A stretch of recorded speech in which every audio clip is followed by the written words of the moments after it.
¿Cómo les va? Buenas noches a todos, buenas tardes. La verdad que desconozco bien la cuestión del horario.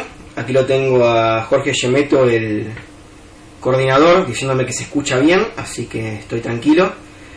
Tranquilo es un decir, como podrán observar. Estoy algo nervioso, no sé si se nota o no, desde la webcam quizás no se note demasiado. Esta es la primera conferencia online que doy, no por supuesto la primera clase. Y nada, quería darle las bienvenidas a todos y todas las personas que están viendo en este momento. Sepan, en principio, que estoy sumamente sorprendido de la cantidad de gente que se inscribió, esto en primer lugar.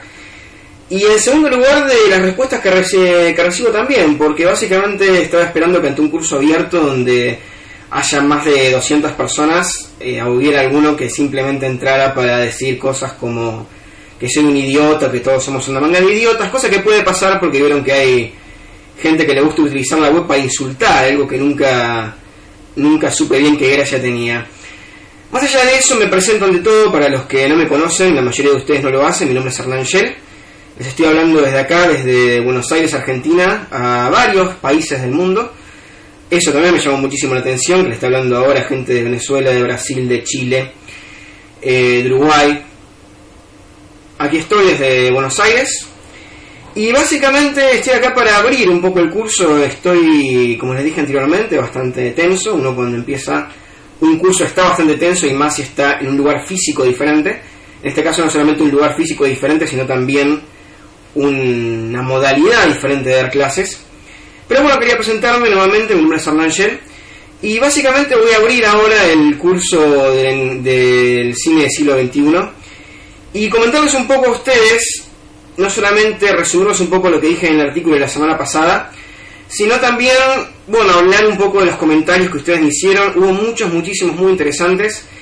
Hace unos minutos atrás recién estaba comentando a Jorge Gemeto que era un poco como el Tristan Shandy esto, porque en cierta medida yo lancé una consigna y muchos se concentraban en la consigna y otros simplemente se iban con otros temas, desde cuáles eran las mejores películas ya no de la década sino de la historia del cine, cosa en la cual yo también contribuí, hasta temas como por ejemplo la discusión de la forma o el fondo de una película, o qué es lo que realmente vale a la hora de analizar una obra de arte. Es muy interesante y es inevitable que una discusión se derive para diferentes lados, más cuando estamos ante discusiones de 250 personas como en este caso. Pero por razones de organización personal voy simplemente a abocarme al tema que tiene que ver con el cine del siglo XXI y sobre todo con las percepciones que se tienen de las películas cuando recién las vemos. En un solo tema sí quisiera detenerme, que es el tema de la cuestión del qué es lo importante en una película, el contenido, la forma, básicamente para hacer un chivo de mi propio curso. Les aviso que si están básicamente preocupados por qué es lo importante en una película, o discutir por qué es lo importante en una película, si la forma o el contenido, hay un curso de lenguaje cinematográfico que empieza en 2 días por si se quieren inscribir. Disculpen la absolutamente caraduresca publicidad, pero bueno, si no lo hago, la gente de Ártica me castiga. No, mentira.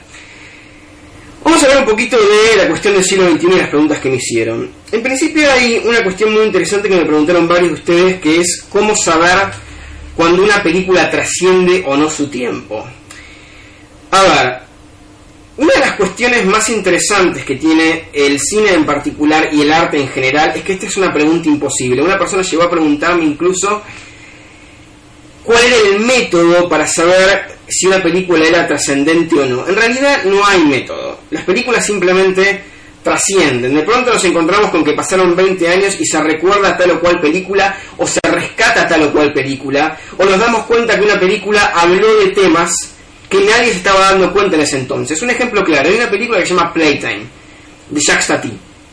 Esta película que se llama Playtime, que es absolutamente recomendable, toca el tema de la globalización. Es una película en la cual unas personas entran a diferentes ciudades y todas las ciudades son iguales, todas las ciudades tienen la misma arquitectura. Esta película no es del 2011, esta película es de 1967. Cuando la película salió, absolutamente nadie la comprendió. Todo el mundo decía que era una basura. ¿Por qué? Porque básicamente nadie se preguntaba sobre la cuestión de la globalización, o muy pocos se lo estaban preguntando en 1967.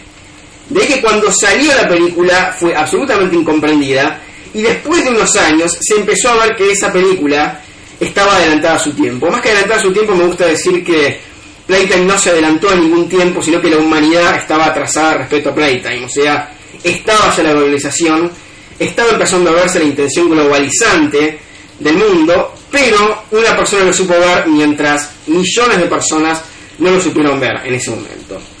Así que, como les digo, no existe método para saber si una película trasciende o no. Las cosas simplemente trascienden. Después de unos años nos damos cuenta que tal o cual película fue influyente. Después de unos años nos damos cuenta que tal o cual película tocó temas claves. Después de unos años nos damos cuenta que tal o cual película inventó formas nuevas. Películas que fueron repudiadas en su momento pueden ser rescatadas hoy, o películas que fueron, al contrario, valoradas en el pasado, pueden ser repudiadas hoy o simplemente tenidas como películas fechadas. En todo caso, la pregunta ante la cual cómo saber cuando una película trasciende o no es absolutamente imposible de contestar, y eso es justamente una de las cosas más bellas que tiene la posibilidad de ver cine y estudiar arte, que uno se encuentre viendo un cine que no se sabe bien hacia dónde va a derivar. Esta es al menos una postura personal. De ahí también que yo hablara de que la última década del siglo XXI es justamente una década en movimiento permanente, mucho más que la de los 80, mucho más que la del 70, del 60, del 40 o del 50. En cierta medida todas las décadas se mueven en el sentido de que hay películas del 30 o sucesos históricos del 30 que nos pueden interpelar aún hoy. Pero en el caso del cine del siglo XXI la cosa cambia, porque acá estamos hablando de una década en donde no hay un canon, donde prácticamente no hay un canon establecido, donde nos falta una distancia temporal para saber qué películas van a terminar perdurando o no. Como dije también en un comment, una película puede perdurar por muchos motivos, no solamente por motivos artísticos, sino también por motivos netamente históricos. Vamos a ver un ejemplo. Yo di en un comentario el ejemplo de Rocky 5. Es una película que a mí particularmente no me gusta. Rocky 4, perdón. Es una película que a mí particularmente no me gusta, a la que no le veo grandes méritos artísticos, pero que sí ha trascendido, por ejemplo, como documento de su época, como documento de lo que era la Guerra Fría en los 80, que era una absoluta payasada. Otro ejemplo, por ejemplo, discúlpenme, estaba por estornudar, disculpen. Otro ejemplo se puede dar con un film documental, que hoy es un film documental muy estudiado, que se llama The Negro Soldier. The Negro Soldier es un documental que solamente puede verse en inglés y que se los recomiendo ampliamente. Es un documental producido por Frank Capra de la década del 40, que pese a estar producido por un director muy importante que es Frank Capra, es muy convencional. Es un documental que uno podría calificar fácilmente de intrascendente si no fuese por una cuestión muy importante. Es un documental que, por ejemplo, se hizo en la década del 40 para que la gente de raza negra entrara en el ejército norteamericano a pelear. ¿Qué pasaba? Norteamérica estaba desesperada por ganar la Segunda Guerra, necesitaba la mayor cantidad de gente posible y querían enlistar negros en la Segunda Guerra Mundial para generar más personas. Pero claro, había mucha gente de raza negra que no quería entrar en la Segunda Guerra Mundial a pelear por Estados Unidos porque justamente se sentía ofendida por el trato que le daba Norteamérica a su propia raza. Entonces, ¿qué es lo que sucede? El señor Capra produce este documental, el cual llama a los espectadores, a las personas de raza negra de Estados Unidos, a que se sumen al ejército. Entonces, ¿qué es lo que hace Capra? Agarra y dice las bondades que tiene el gobierno norteamericano para con los negros. Entonces dice: miren todo lo que les damos: hospitales para negros, escuelas para negros, jardín de infantes para negros. O sea, un documental absolutamente racista, porque justamente veía como bueno que los negros tuvieran hospitales para negros, que los negros pudieran recibirse de médicos en hospitales para negros, o profesores en hospitales para negros. Lo veía como algo absolutamente bueno, porque justamente expresaba ese documental de la década del 40, la mentalidad de la época. Entonces, The Negro Soldier, ese documental de propaganda, quedó no como un gran documental, sino también como un gran documento de su tiempo. Hoy en día nos es difícil ver qué películas son, además de todo, o qué películas, perdón, del siglo XXI, son documentos de su tiempo, porque justamente no sabemos bien del todo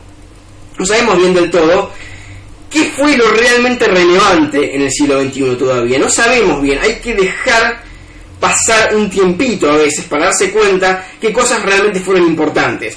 Vuelvo a repetir el ejemplo del Playtime. En la década de 60 empezaron a darse los primeros indicios de globalización. pero nadie hablaba de globalización en ese entonces. Sin embargo, ahí está.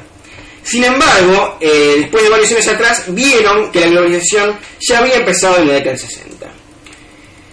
Respecto incluso al paso del tiempo, hay otro tema que toco en ese artículo y que tiene que ver también con la falsa idealización del pasado. Me remito a un artículo de Jorge García, un tipo que, si bien ahí lo estoy objetando, es un extraordinario crítico de cine, ampliamente recomendable la lectura de un señor como Jorge García. Jorge García hablaba de una manera muy nostálgica del cine americano clásico, diciendo que el cine que se hace ahora no tiene nada que ver con el cine americano clásico. Y yo hablaba de que justamente la nostalgia suele ser un gesto muy grande de pereza. O sea, decimos que la década actual no es lo suficientemente buena porque teóricamente no es tan buena como la década pasada. Y vuelvo a repetir, se necesita un paso del tiempo para saber qué fue valioso y qué no. Y lo que nunca hay que hacer, sobre todo, es idealizar el pasado, creer que el pasado es absolutamente ideal. Vamos a dar un ejemplo. Uno de los comentarios que me dieron, por ejemplo, en el cine del siglo XXI, fue el tema de que Estados Unidos hoy no cuida a sus autores.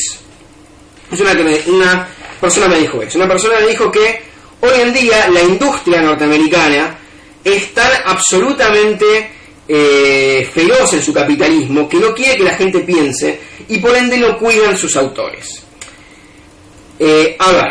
La época en la que mayor cantidad de autores norteamericanos hubo, o que hoy conocemos como mayores autores norteamericanos hubo, fue en la época del 30, del 40 y del 50.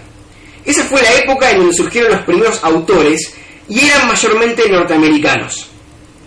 Según un comentario que me hicieron, teóricamente el autor surge en situaciones en las cuales el cine no es industrial, el cine no quiere ser comercial.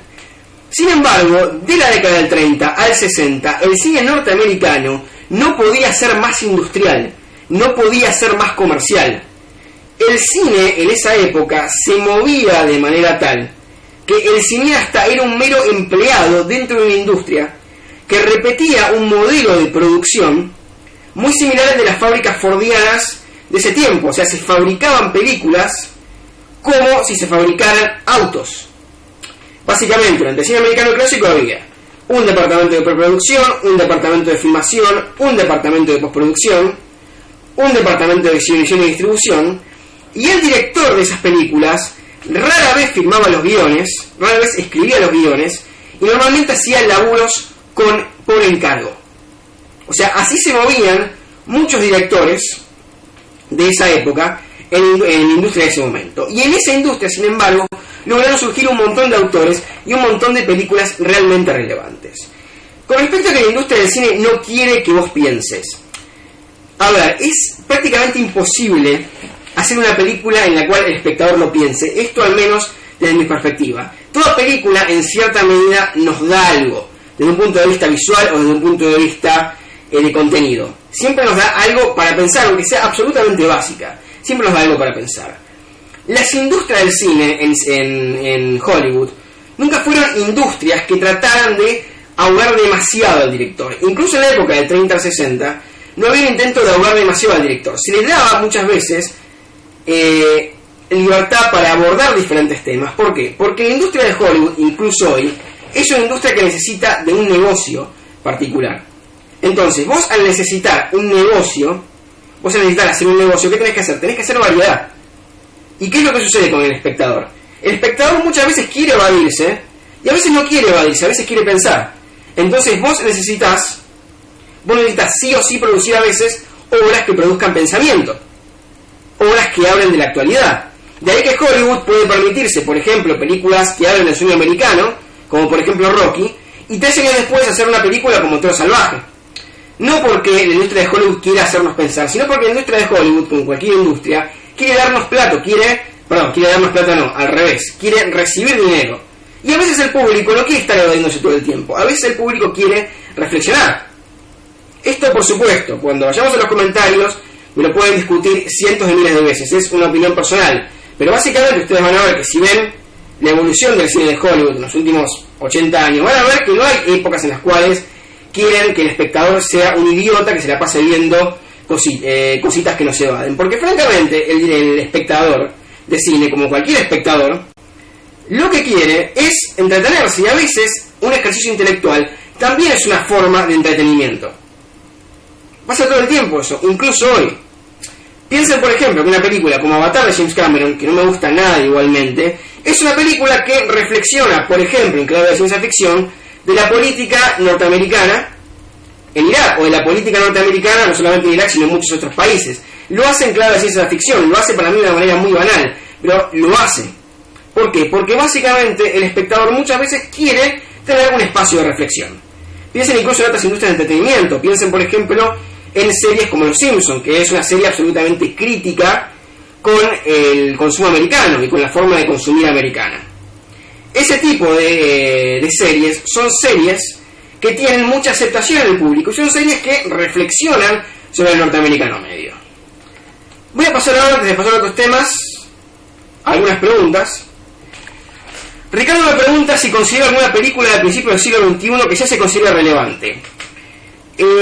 Básicamente, me parece que hay dos películas que son muy relevantes, que ya han tenido muchos estudios últimamente, que son, primero, Mulholland Drive, de David Lynch, que es una película que a esta altura ya cualquiera sabe que es parte del canon. Otra película, por ejemplo, que es tremendamente importante, es, por ejemplo, La Ciénaga, de Lucrecia Martel. Esto al menos en el cine nacional. La Ciénaga, te respondo, Ricardo, no sé si sos argentino o no, no sé si la has visto o no, es una película que es fundacional dentro del nuevo cine argentino y que ya prácticamente está en la historia del nuevo cine argentino. De hecho, hace unos años atrás, hace 2 años atrás, se preguntó por las 10 mejores películas de la historia del cine, del cine nacional, y la número 9 era La Ciénaga. Básicamente, ¿por qué? Porque cuando veamos en la tercera clase vamos a ver que una de las películas fundacionales es esta obra maestra de Lucrecia Martel, que es una de las películas más raras, perturbadoras, pero al mismo tiempo magistrales de la historia del cine. Otra pregunta, acá Julio me dice, ¿no se puede reconocer una película trascendental sino después de una cierta cantidad de años?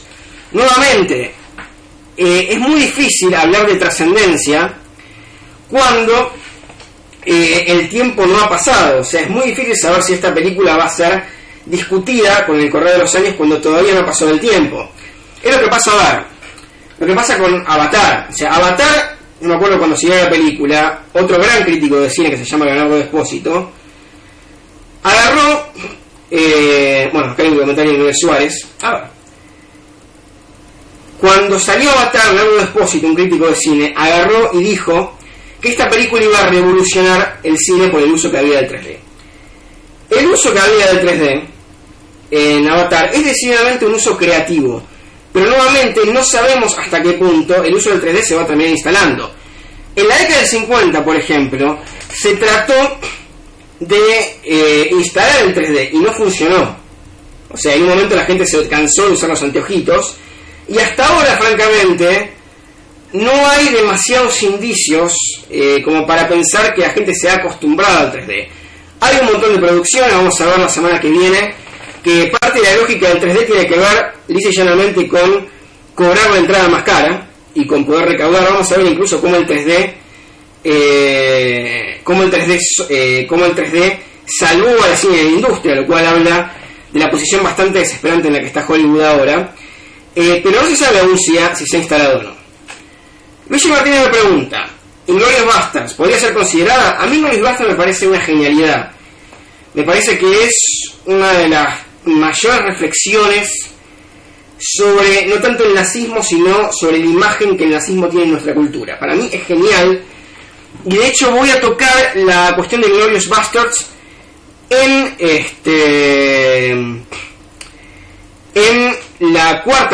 la quinta clase, donde voy a hablar del tema del héroe norteamericano. Ahora, nuevamente, si Inglourious Basterds se termina transformándose en un canon o no, está por verse.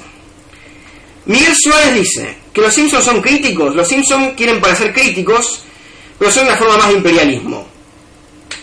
Francamente no sé qué decir al respecto. O sea, Homero Simpson me parece que es, o podría ser perfectamente considerado un personaje absolutamente satírico de lo que es el consumista americano medio. O sea, realmente incluso conozco mucha gente norteamericana y se siente interpelada por Homero Simpson. La verdad que no sé en qué forma puede ser una forma más de imperialismo los Simpsons. O sea, a ver, puede ser una forma más de imperialismo en el sentido, y esto lo vamos a ver de nuevo bien en la clase que viene, en el sentido de que la forma de distribuir televisión de Estados Unidos hacia el exterior es imperialista. En eso coincido. Como es imperialista, ya vamos a ver la forma de distribución y exhibición que tienen los Estados Unidos para con su cine. Porque ¿qué es lo que sucede? Homero Simpson podrá hacer todo lo crítico que uno quiera de la sociedad norteamericana. Pero ¿cuál es el problema? A Homero Simpson, al globalizarse, hace que el problema norteamericano sea un problema mundial. O sea, en cierta medida el problema del consumo americano se vuelve un problema mundial. Eso lo vamos a ver bien la semana que viene. De por qué incluso el cine, que puede ser crítico norteamericano, sigue siendo imperialista, no por la película en sí, sino por el modo de distribución y exhibición que tiene esa película a lo largo del mundo. Digamos, uno de los grandes triunfos que tiene Norteamérica es que nosotros, por ejemplo, consideremos que el tema de el cine sea pura y exclusivamente norteamericano. ¿A qué me refiero?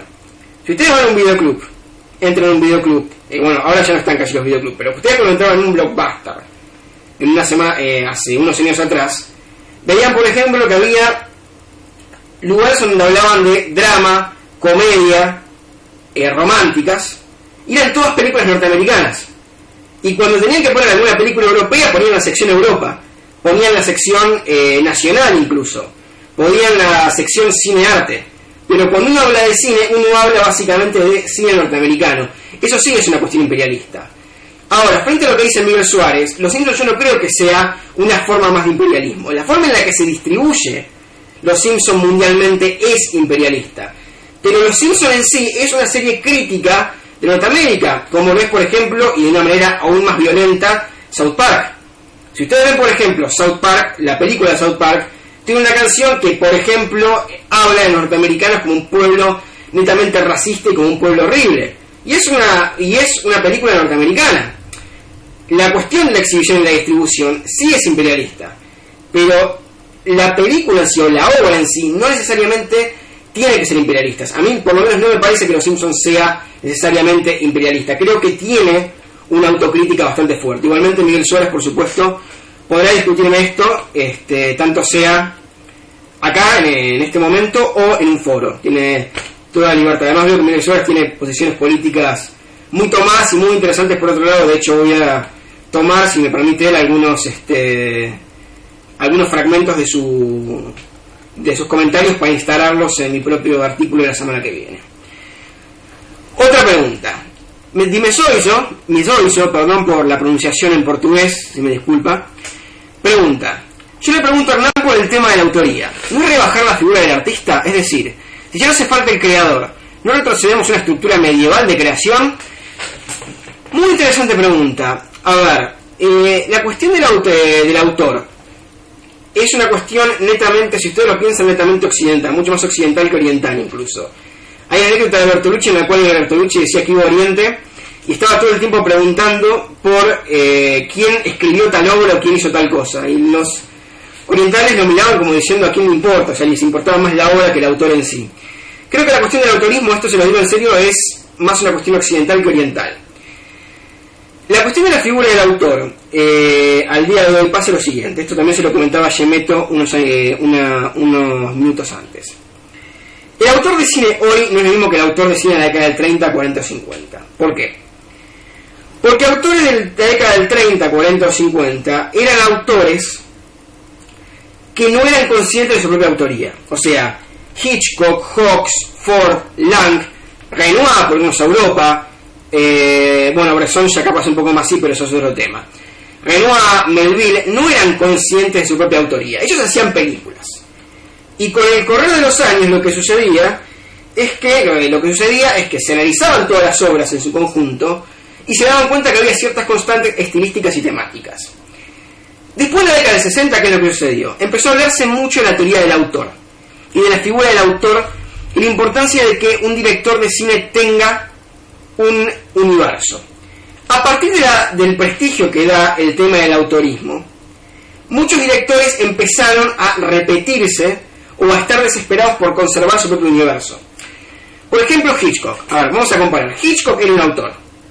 Ahora, si ustedes ven, por ejemplo, Psicosis, Intriga Internacional, Vértigo y Los Pájaros, van a ver que son 4 películas donde hay una idea de autor, donde hay una constante estilística y sobre todo temática, pero no hay una necesidad por parte del director de mostrarse a sí mismo como un autor. Más allá de los cameos que hacía Hitchcock en sus propias películas, hay una idea de Hitchcock de experimentar permanentemente.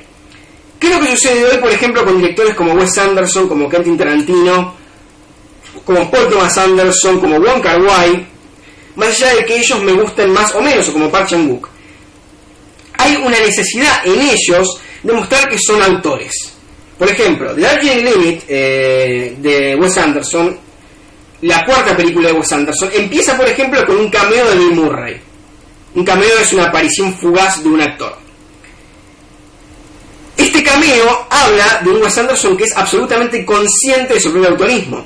Lo mismo sucede, por ejemplo, con My Blueberry Nights de Wong Kar-wai. Es una película que es absolutamente consciente, en la que igual Wong Kar-wai se hace demasiado consciente de su propio autorismo.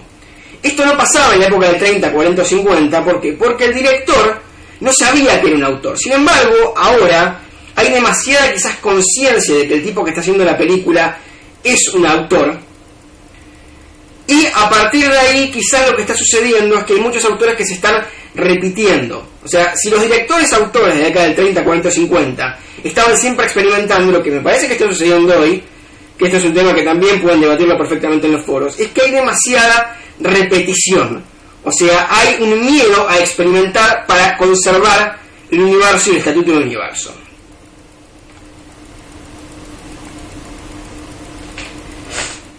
Gran pregunta de Milán Rubio, y esta pregunta va a ir a partir de la semana que viene, nuevamente en el artículo de la semana que viene. Si se ha fragmentado el público en familias y adolescentes. Excelente pregunta, porque sí, la respuesta es un contundente sí. Y de hecho, esta fragmentación gigantesca entre el cine adulto y sobre todo el cine adolescente, y sobre todo identificando pura y exclusivamente el cine adolescente con el cine comercial, es algo por lo que Hollywood estuvo trabajando en los últimos 30 años y que, a mi entender, es nefasto. Nefasto. O sea, Hollywood hacía o tenía una conciencia, trabajó durante muchas décadas en hacer un cine adulto, y a partir de mediados de la década del 70 empezó a trabajar, sobre todo a partir del 80 más que nada, empezó a trabajar para hacer un tipo de cine cada vez más adolescente, que le importe más al público adolescente, que era donde estaba más la plata, sé que hay gente que está por fuera de Buenos Aires, y el cine se ha fragmentado mucho más, se ha dividido mucho más entre un cine para adolescentes y un cine para adultos. Es una excelente pregunta la que me hace Milán Rubio, que voy a pasar a nuevamente ampliar a partir de la semana que viene. Veo que hay mucha avidez por temas que voy a tocar en el próximo artículo, donde voy a hablar de los cambios industriales. Con respecto a la sustitución de celuloide por el formato digital, muy bueno me pregunta esto. A mí la verdad que en ningún momento voy a renegar de esto. Hay mucha gente que siente una suerte de mística por el celuloide, que cree que las únicas películas que existen deben estar hechas en celuloide, y que la única colección de películas válida es una colección en fílmico. Particularmente, si una persona tiene una gran historia para contar y la cuenta mediante formato digital, con una cámara digital, la verdad que me importa un bledo. Es más, celebro la aparición de un formato digital que permita hacer películas de manera más barata, y celebro profundamente la aparición de Internet, que posibilita formas de difusión más baratas.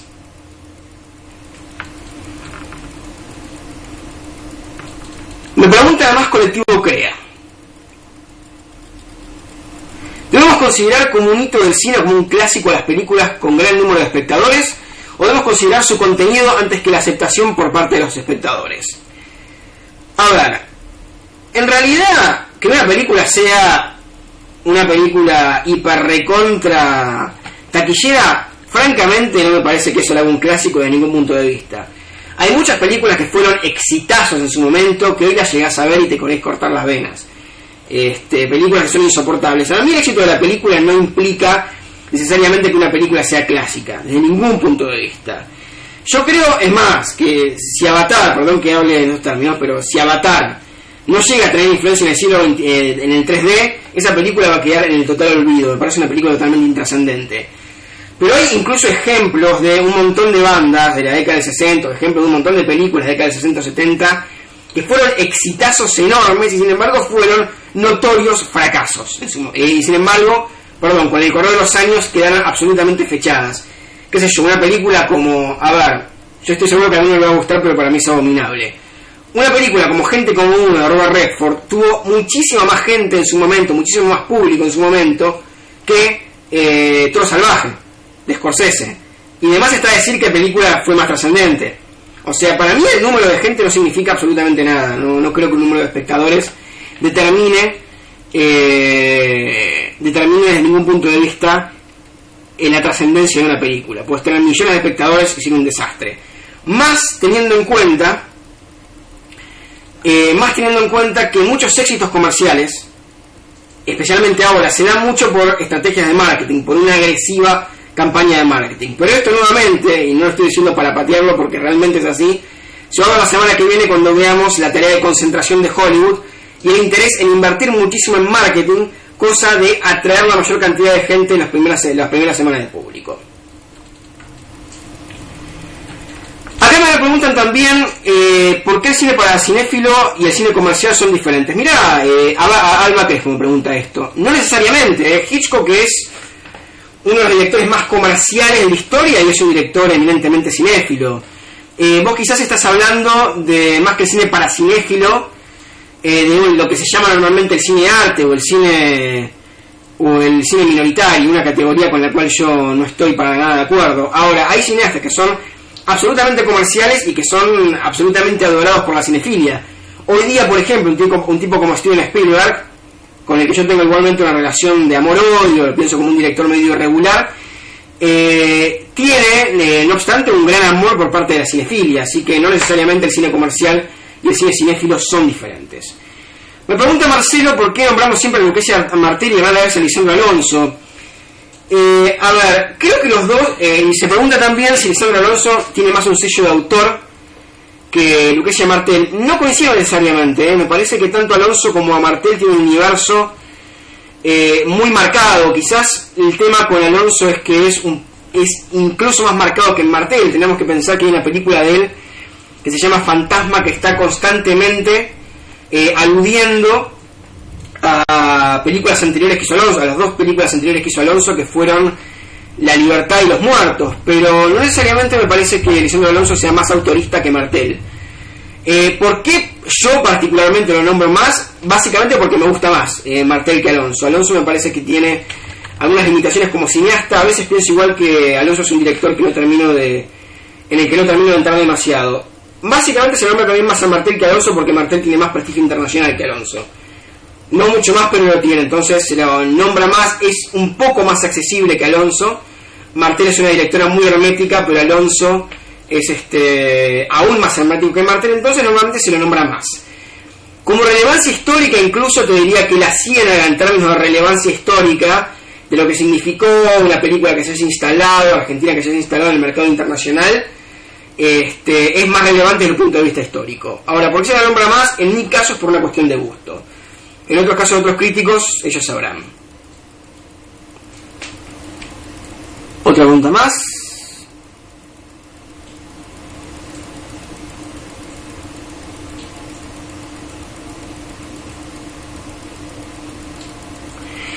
Acá me estoy preguntando si la tecnología digital y el 3D puede llevar a películas más creativas. Sí, por supuesto que sí, como creo que cualquier cosa puede llevar a una película más creativa. O sea, el 3D posibilita una tercera dimensión y crear a partir de eso. Y la tecnología digital lo que proporciona, sí, es una forma de crear imágenes nuevas. Eso va a depender del artista. Un gran artista te va a crear películas creativas a partir de la tecnología digital, a partir del celuloide o a partir de una cámara de la década del 10. Me parece que no tiene tanto que ver con eso. Por supuesto que el 3D y la tecnología digital, al incorporar formas nuevas de imágenes, va a permitir que se hagan más imágenes. Doy de nuevo el ejemplo de Hugo, por ejemplo.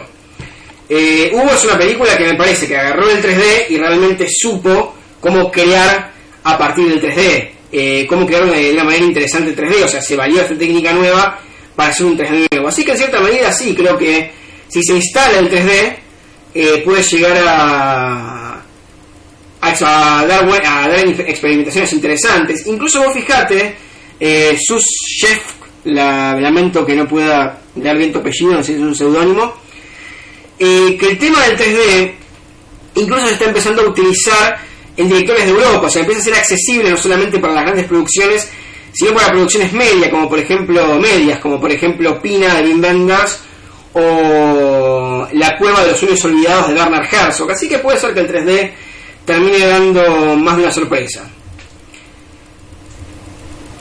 Pregunta de Carrie Beiro, algo con respecto a Cameron.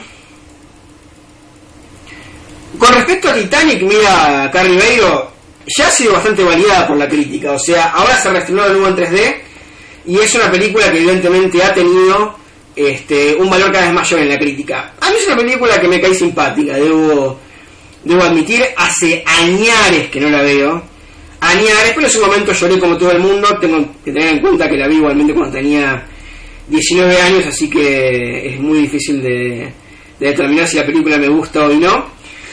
Pero en lo que refiere al tiempo y la crítica, si le va a dar algún crédito a la película de Titanic, te diría que ya se lo está dando. O sea, muchos críticos que son sumamente exigentes e incluso odian a Cameron valoran mucho Titanic, y otros la seguirán odiando.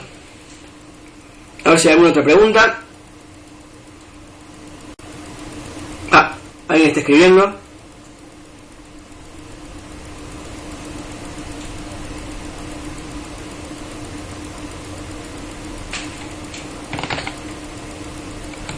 Un momento.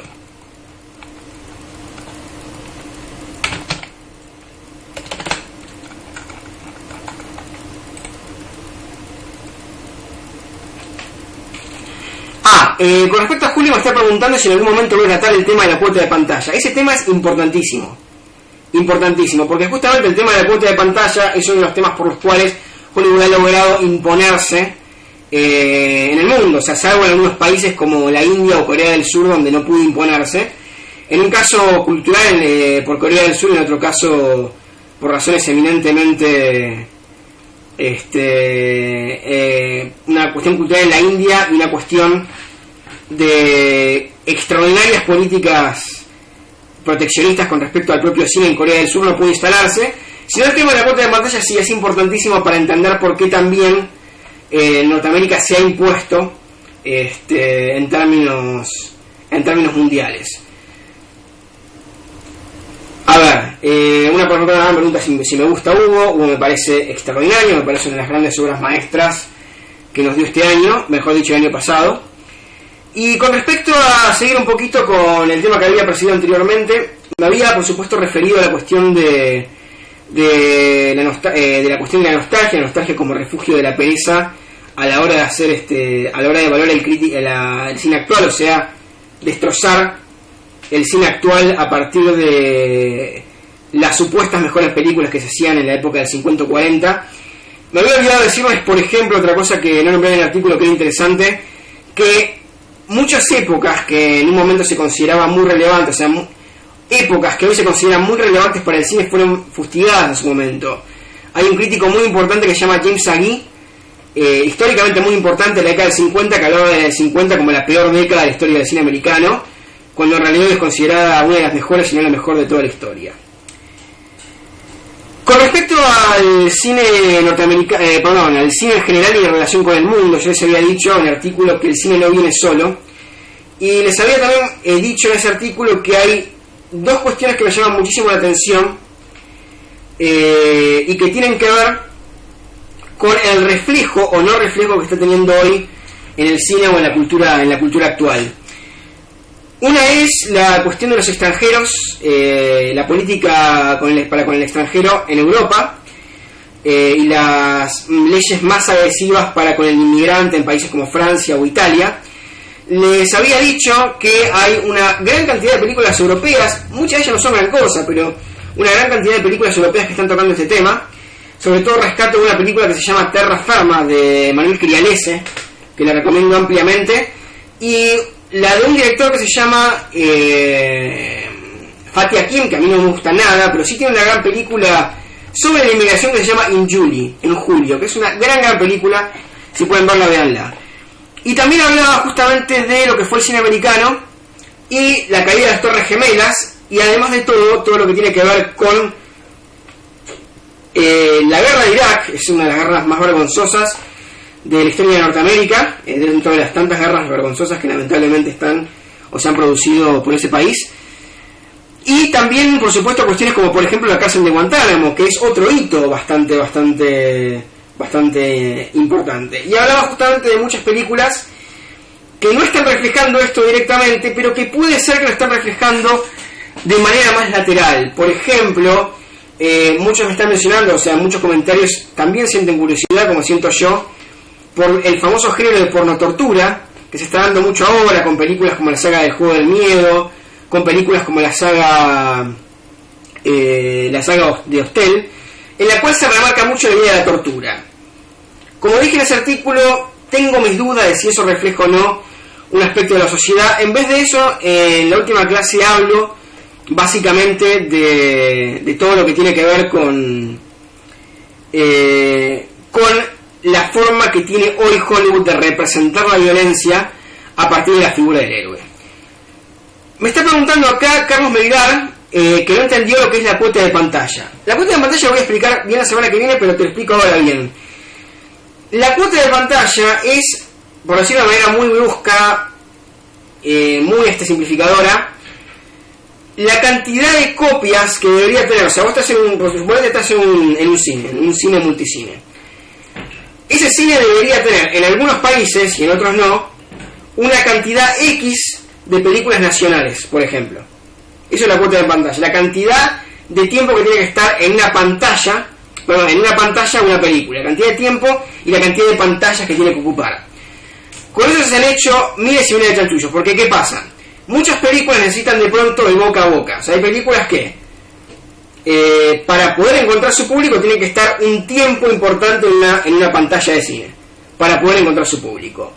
Y lo que sucede con muchas políticas de exhibición y distribución es que esas películas son básicamente quitadas de cartel antes de tiempo, lo que provoca que esas películas sean fracasos comerciales cuando pudieran haber encontrado su público. La cuestión de la cuota de pantalla y la protección de la cuota de pantalla es una protección que se le da a algunas películas de presupuesto medio, de presupuesto bajo, o simplemente películas nacionales tanto en el sentido argentina, europea o donde sea, para que esa película pueda estar en pantalla un tiempo. Eso es básicamente la cuota de pantalla. No sé si me entendió Carlos Melgar o no. Es el tiempo que está en la película dentro de una sala. El tiempo que puede estar una película dentro de una sala. Acá me está preguntando Milán Rubio si va a perder Hollywood la supremacía con la globalización. Bueno, el gran problema es que Hollywood se está alimentando de una manera muy hábil de la globalización, y de hecho una de las grandes paradojas que tiene hoy Hollywood, o que tiene hoy el mundo, es que el mundo es al mismo tiempo cada vez, en términos cinematográficos, cada vez más global y al mismo tiempo cada vez más concentrado. A ver, en la época del 80, por ejemplo, en la época del 70, por ejemplo, el mundo no estaba tan globalizado como antes. Pero, por ejemplo, vos fijate, Milán Rubio, que la gente sabía quién era Fellini, por ejemplo. Era un director europeo que hacía películas locas, etcétera, etcétera. O sea, Fellini siempre fue un director hermético de minorías, pero la gente sabía quién era Fellini.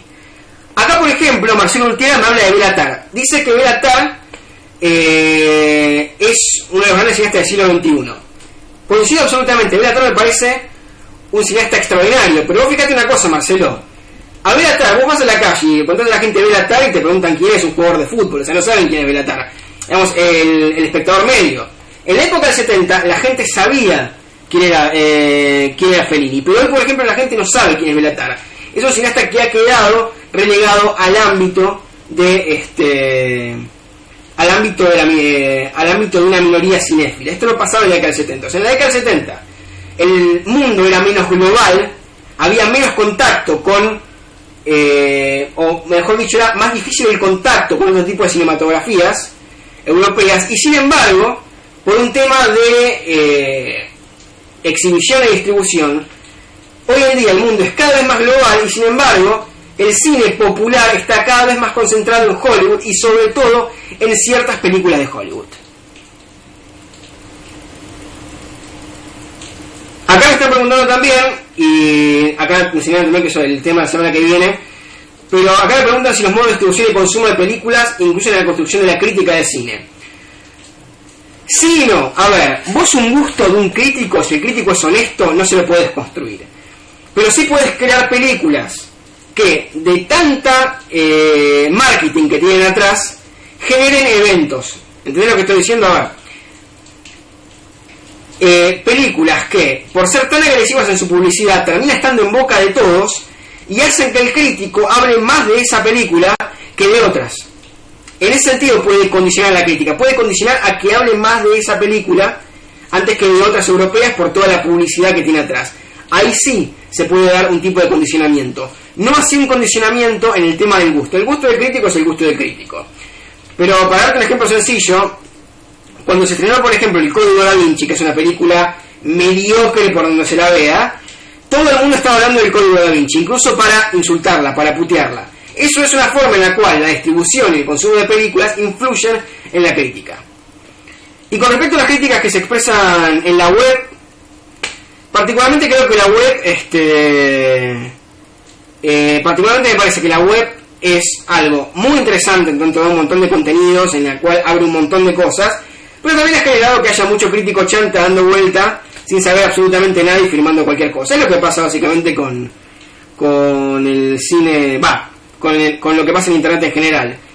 Muchísima información, lo cual es buenísimo, pero algunos tiran cualquier verdura y otros no. La pregunta sobre los Oscars que me hace Andrés, me pregunta si son los Oscars son los premios más mediáticos y menos justos del cine norteamericano. Más mediáticos seguro, porque realmente lo que tiene el Oscar es que todo el mundo los odia, todo el mundo los putea, todo el mundo dice que la ceremonia es aburrida, todo el mundo dice que son injustos, pero siempre se están viendo.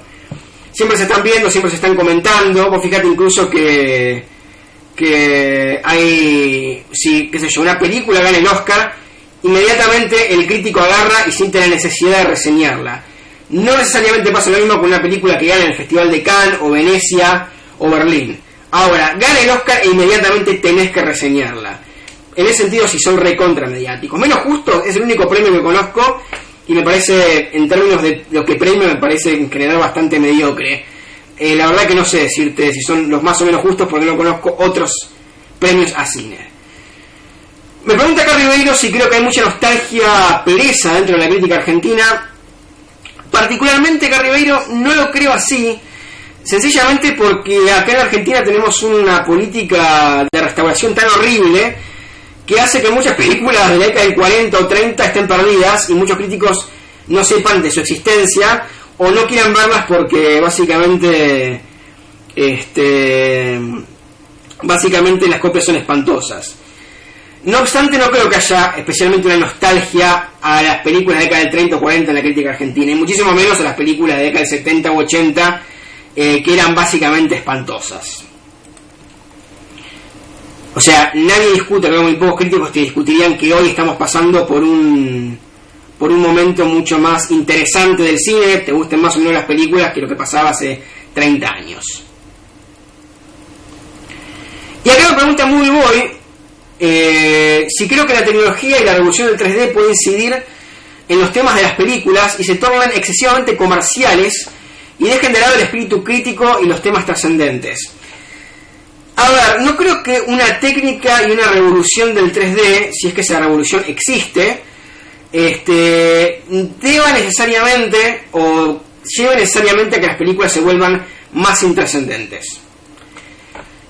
Simplemente no creo que al menos sea eso. Creo que la mayor o menor trascendencia o el interés por no tocar ciertos temas tiene que ver más por un contexto o por una idea industrial que puede llegar a tener Hollywood ahora que por incorporar nuevas tecnologías. Es como pensar, no sé, que cuando se pasó al sonoro al 27, el cine quiso ser más o menos trascendente. La incorporación de una nueva tecnología es simplemente una nueva tecnología.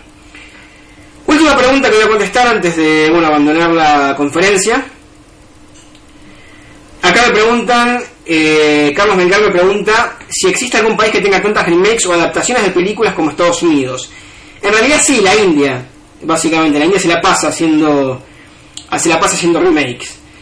Con respecto a si es una señal de decadencia de parte de la industria de Hollywood, mira Carlos, históricamente Hollywood, desde la de Hollywood de ahora al Hollywood de la década del 40 o 50, siempre ha hecho remakes, o sea, de películas, o sea, hay películas del 40 que son remakes de la película de la década del 30, y en cuanto a adaptaciones, para que te des una idea, el 70%, aproximadamente el 70% de las películas de Hollywood, históricamente, son adaptaciones.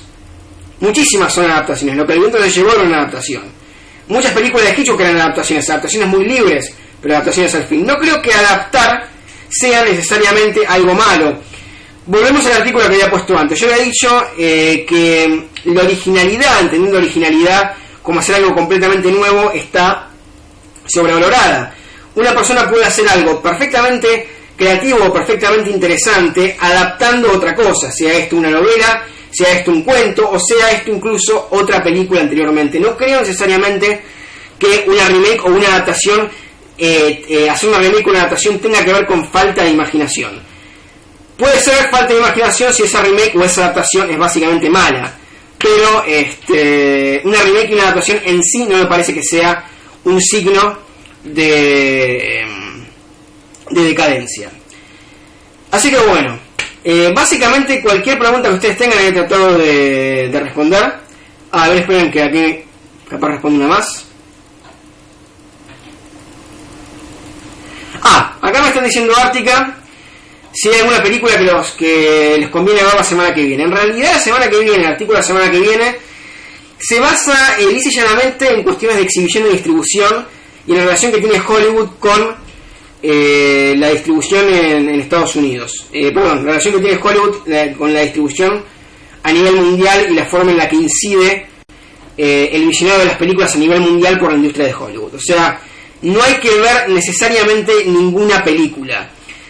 Si quieren, les recomiendo que se traten de bajar en internet artículos de un libro que se llama Las Guerras del Cine. Las Guerras del Cine. Esperen que acá Las Guerras del Cine, de un crítico que se llama Jonathan Rosenbaum. Se pueden conseguir algunos fragmentos, tanto sea en inglés como en castellano. Seguramente cuando les pase el foro, ahora les voy a pasar en una hora más o menos, voy a pasar a la gente de Ártica un link para que ustedes puedan ver en el foro, los puedan seguir por Twitter y leer, por ejemplo, un artículo de ese libro, el cual habla, si se quiere, de la influencia cultural que está teniendo Hollywood a nivel mundial. O sea, no hay que ver nada necesariamente, sino si quieren leer algunos artículos para ir metiéndose en todo lo que es la distribución de Hollywood a nivel mundial.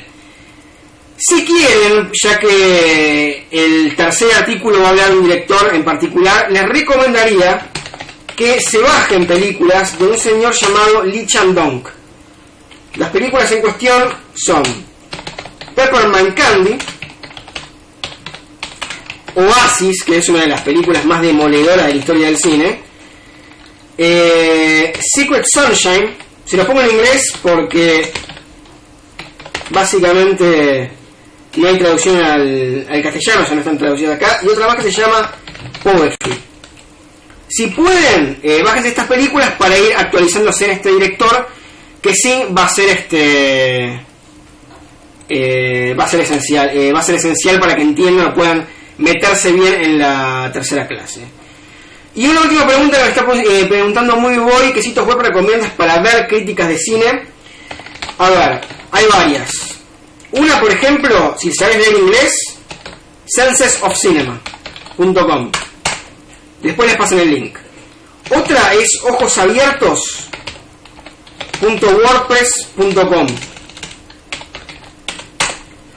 Esta es una página de Roger Alan Cosa, un director un crítico con el que me la paso discutiendo. Después tenés en inglés la página de Jonathan Rosenbaum, que es bastante fácil porque es JonathanRosenbaum.com, es uno de los grandes críticos que tiene la actualidad, y otra en inglés que es la página de la web socialista, que es una página con la que me paso discutiendo, donde hay un señor que se llama David Walsh, que tiene opiniones políticas bastante fuertes. Y en castellano, otra que es muy importante, que es la lectora provisoria.wordpress.com. Esta página de internet ahora habla mayormente de política, pero también tiene algunos extraordinarios artículos de cine escritos por este señor que se llama Quintín, que es una de las figuras fundacionales de la crítica argentina. Si quieren también, para hacer críticas un poco más convencionales, tienen otroscines.com, que no me gusta mucho, pero pueden llegar a hacerlas de su agrado. Y sí es posible que se pueden escribir a la revista digital de El Amante. Busquen elamante.com. Ahí escribo yo, hace una forma de hacerme autobombo, escribo yo y otros críticos que son mejores que yo, que realmente hay muy buenos críticos, algunos se los nombré ya, como por ejemplo Leonardo Despósito o Jorge García. Esa página en particular es la página de una revista que se digitaliza a partir de la semana que viene, y donde pueden, si quieren, comprar todos los meses esa revista digital. Es realmente muy recomendable la revista, más allá de que escriba yo ahí. Nuevamente, cualquier pregunta que ustedes tengan con respecto a las cosas que dije yo acá, tienen toda la libertad de escribir en el foro. Yo voy a tratar de contestar todo lo que puedo. La semana que viene, como les dije anteriormente, vamos a abordar el tema de la exhibición y la distribución. Hasta ese momento, muchísimas gracias por haberme escuchado. Espero que la hayan pasado bien, espero que no se hayan aburrido. Y bueno, muchas gracias por haberme escuchado y nos vemos a partir de 2 semanas. Y en 1 semana vamos a estar discutiendo toda la cuestión del famoso imperialismo yanqui, que tantos dolores de cabeza nos ha traído a más de uno. Muchísimas gracias y buenas noches.